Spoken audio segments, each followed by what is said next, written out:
የወጀቡ ጥግ ልብ አንጠልጣይ የህይወት ታሪክ ክፍል 2 ደራሲ ሸረፈዲን የእናቱ ልጅ ተራኪ ረዚቃ መሐመድ። ለቻናላችን አዲስ ከሆናችሁ ላይክ፣ ሼር እና ሰብስክራይብ በማድረግ ቤተሰቦቻችን እንድትሆኑ በአክብሮት እንጋብዛለን። ሰላም እህት፣ እንዴት ነሽ? ይመስገን ደህና ነኝ። ቆንጆዋ ልጅ ትመልሳለች። ምን ነው ብቻሽን? እቃውን የሚያግዝሽ አጥሽ ነው እንዴ? በድጋሚ ጠይቃታል።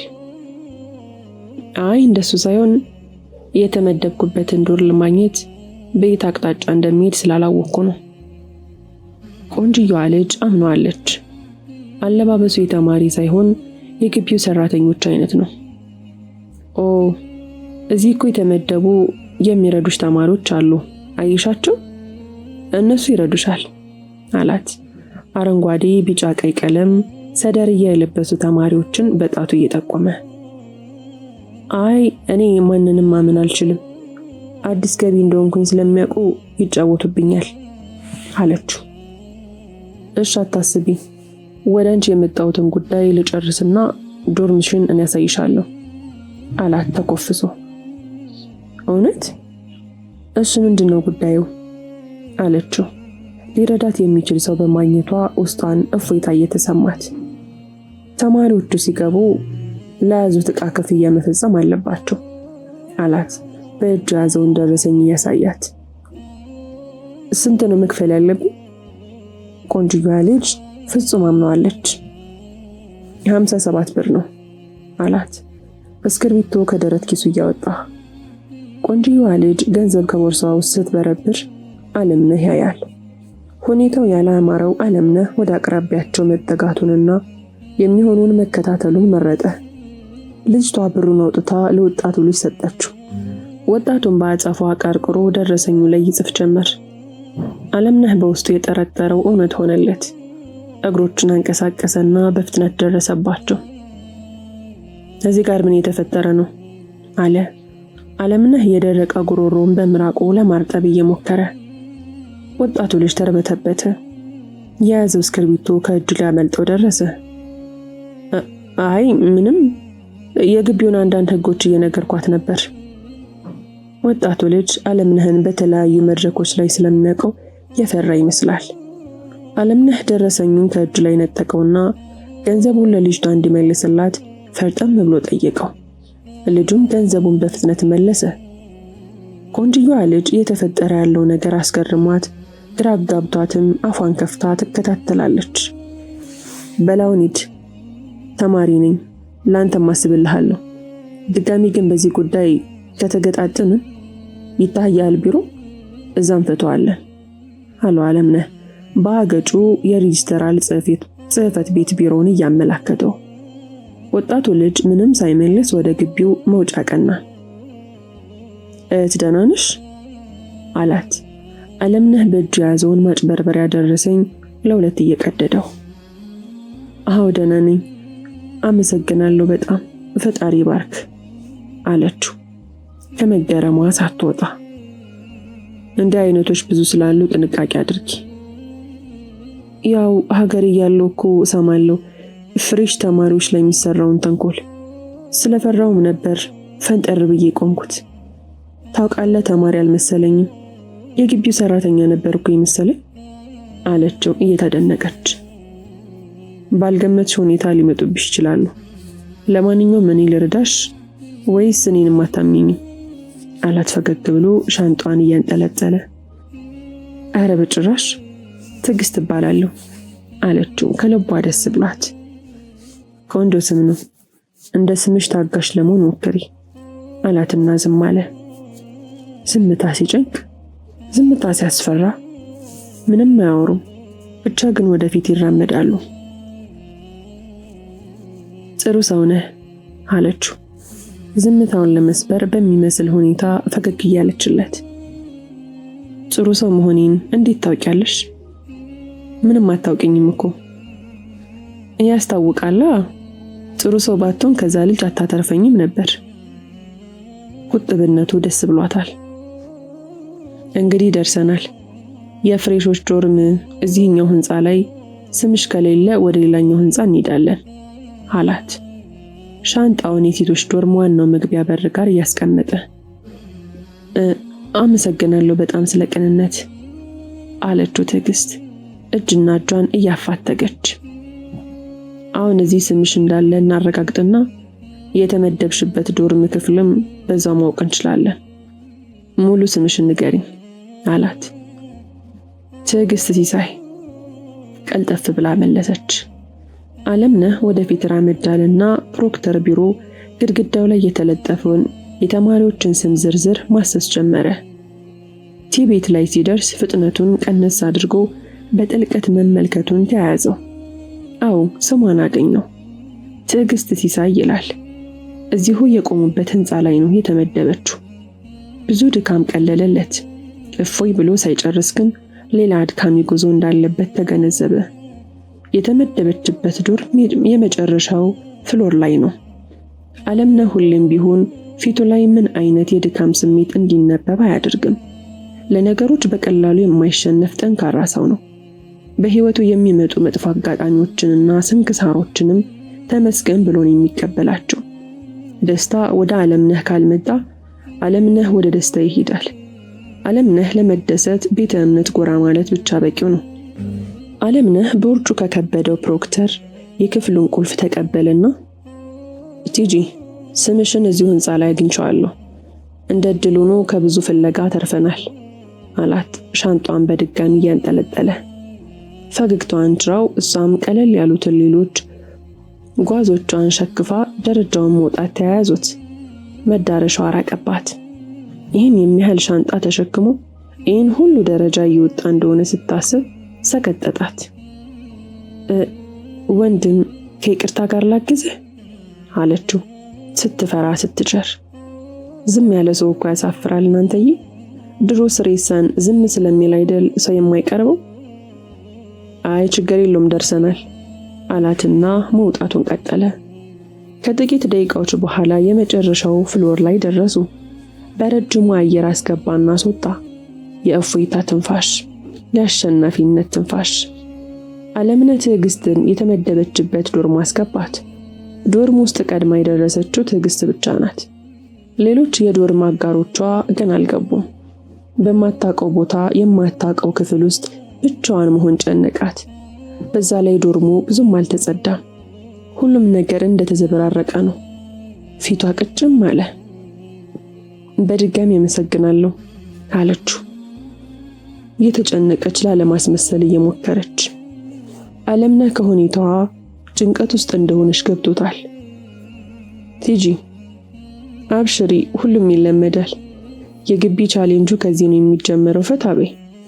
አዲስ ከተማ፣ አዲስ ጓደኛ፣ አዲስ ክፍል፣ አዲስ ማህበረሰብ፣ አዲስ የአኗኗር ዘይቤ። አውቃለሁ ሁሉም ለጊዜው ይከብዳል፣ አልፌበታለሁ፣ ግን ትለምጃለሽ አላት ትከሻዋን መታ መታ እያደረገ። ትዕግስት የውስጧን ሳትነግረው ስላወቀላት ደስታ ተሰማት። የሚገርመው ደግሞ ገና አሁን ብዙ አወራ። ይሄ ሰውን ለመርዳት ነው እንዴ ተፈጠረው ብላም አሰበች።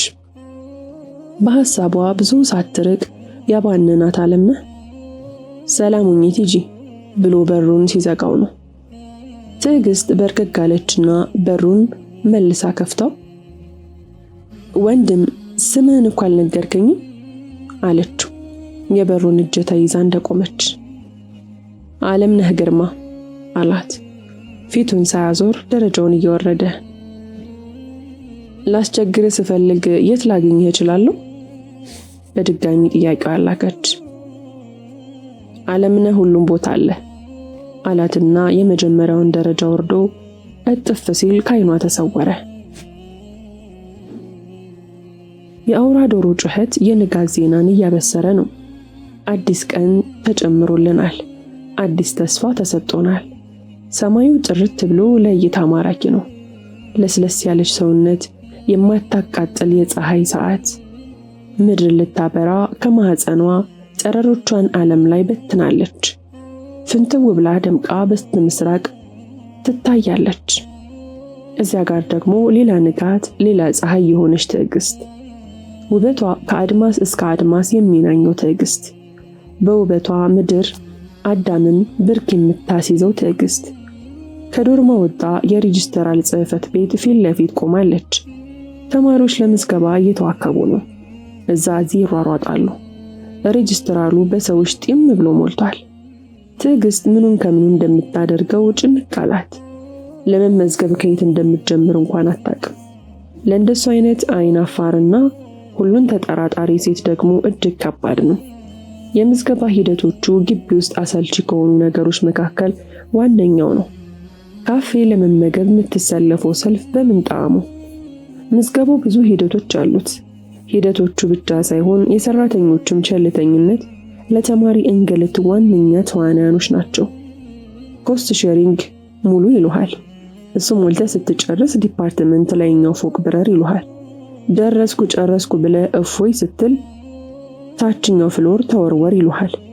በፍጥነት ደርሰህ ተገላገልኩ ስትል 3ኛ ፎቅ ላይ ውጣ፣ ወደ ጎን ሂድ፣ 4ኛ ፎቅ ላይ ማህተም አስመታ። እንዲሁ ሲያሰቃዩ ይውላሉ።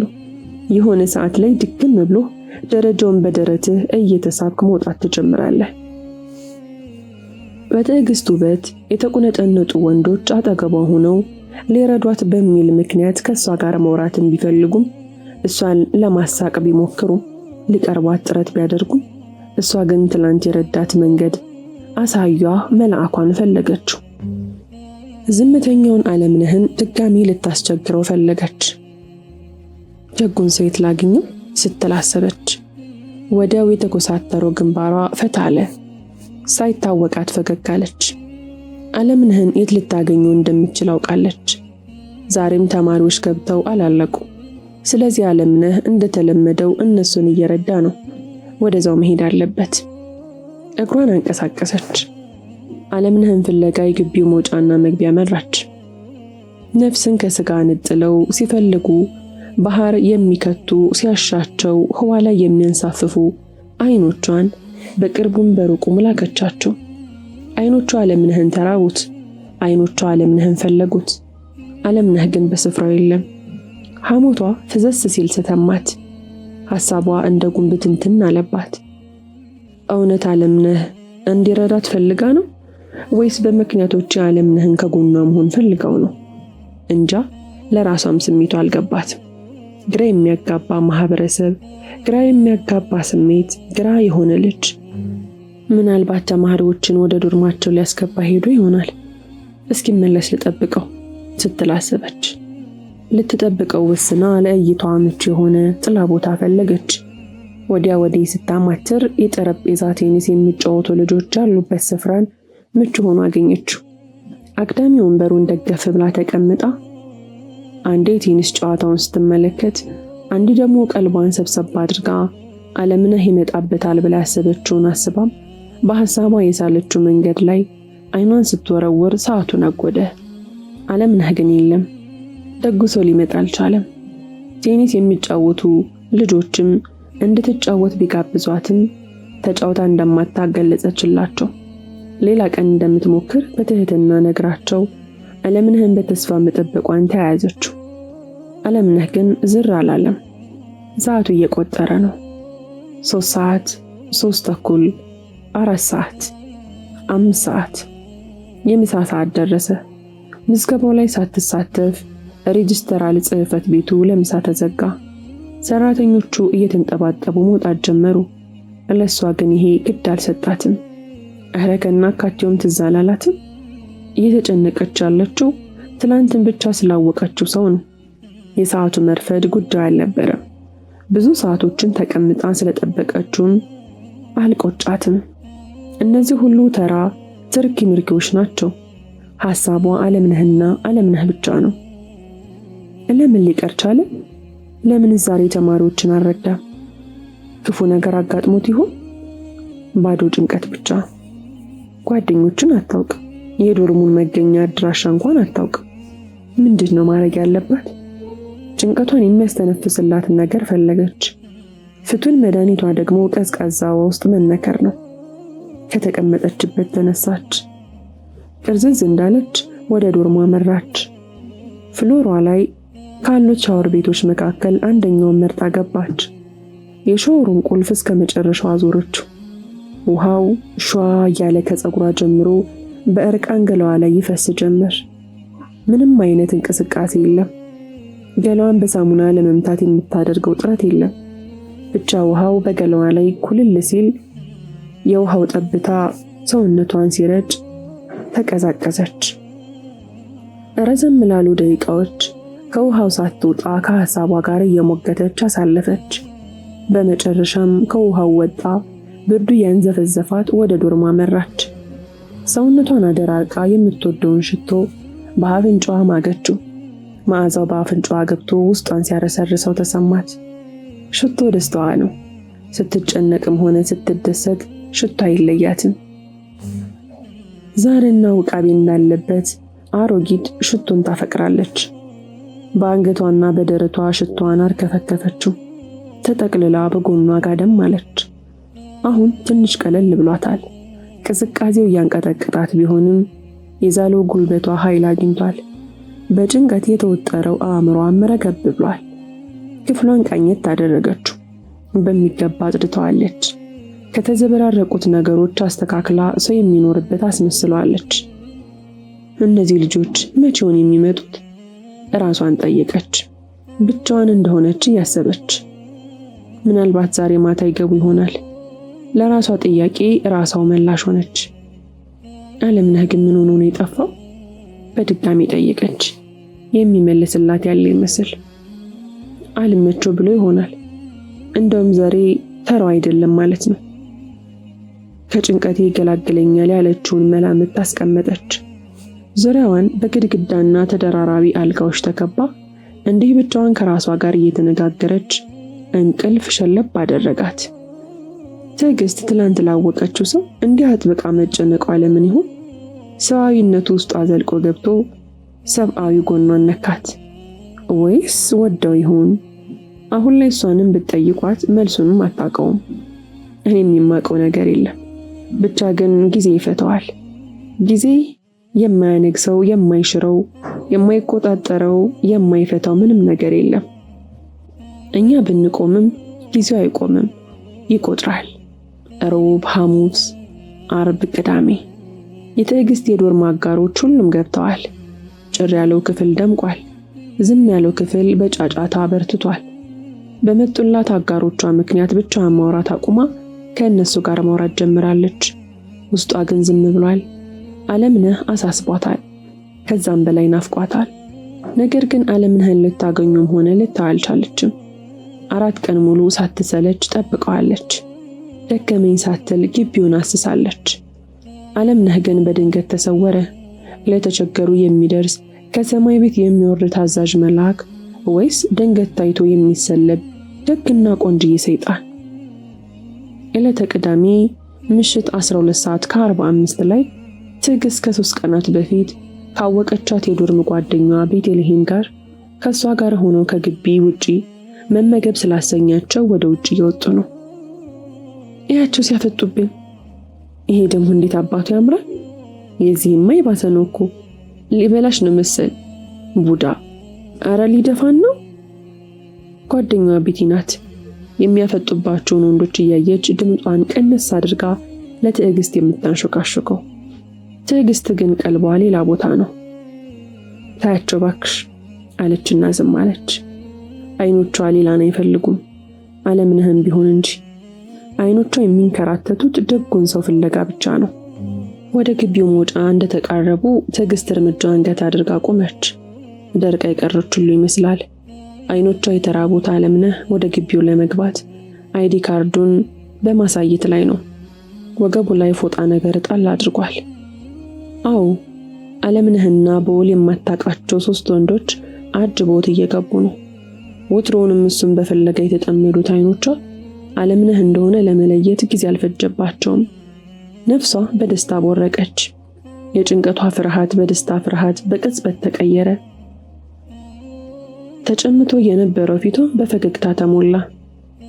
እንድንጅት ይጂ አለቻት። የትዕግስት በድንገት መሃል መንገድ ላይ መቆም አስገርሟት። ቤቲ አላስተዋለቻትም እንጂ ምን አግኝተሽ ነው እንዲሁ ውበቱን የደፋብሽ? እንዴት ነው ድንገት እንዲህ ፊትሽ ወዛው? እንዴት ነው እንዲህ ማንጸባረቂያሽ ነበር ልትላት የሚገባው። ትዕግስት ምንም አልመለሰችላት። ብቻ ወደ አንድ አቅጣጫ እየተመለከተች ፈገግ ትላለች። እንዴ እንጂ ምን ሆነሽ ነው? አንድ እጇን ይዛ እየነቀነቀቻት። ቆይ አንዴ ቤትዬ። ትዕግስት ወደ አለምነህ ገሰገሰች። ምን እየተካሄደ እንዳለ የማታውቀው ቤቲም ከኋላ ተከተለቻት። ትዕግስት ደርሳ ከአለምነህ ፊት ለፊት ተገተረችበት። አለምነህ የረዳት ቀን እንዳገኘችው ንቁና ጠንካራ አለምነህ አልነበረም። ቀይም ፊቱ ግርጥት ብሏል። ከንፈሮቹ ደራርቀዋል። ደከም ያለም ይመስላል። ለትዕግስት ግን የሚታያት ደግነቱ ነው። የሚታያት ቅንነቱ ነው። ዘለሽ ተጠምጠሚበት የሚል ስሜት ተጠናወታት። ለምን ይህንን ሁሉ ቀን ጠፋህብኝ? ለምን አስጨነቀኝ? ልትለው ፈለገች። ግን ልቧ የሻተውን አእምሮ ያሰበውን ለማድረግ መብቱ የላትም። ምንድነኝ ብላስ ነው የምታደርገው? አየር በረጅሙ አስገብታ አስወጣች። ተረጋጊ ትዕግስት ተረጋጊ ስትል በውስጧ አነበነበች። ወንድም አለምነህ ድጋሚ ላስቸግር ፈልጌ ጠፋ አለችው ፍልቅልቅ እያለች። ቲጂ ፈልገሽ አጣሽኝ? ይቅርታ ትንሽ የግል ጉዳይ ገጥሞኝ ነው። ግን ደህና ነሽ? አላት አለምነህ በተራው ፈገግ ለማለት እየሞከረ። ክፍል 3 ይቀጥላል። ታሪኩን ከወደዳችሁት ላይክ፣ ሼር፣ ሰብስክራይብ ማድረጋችሁን እንዳትረሱ።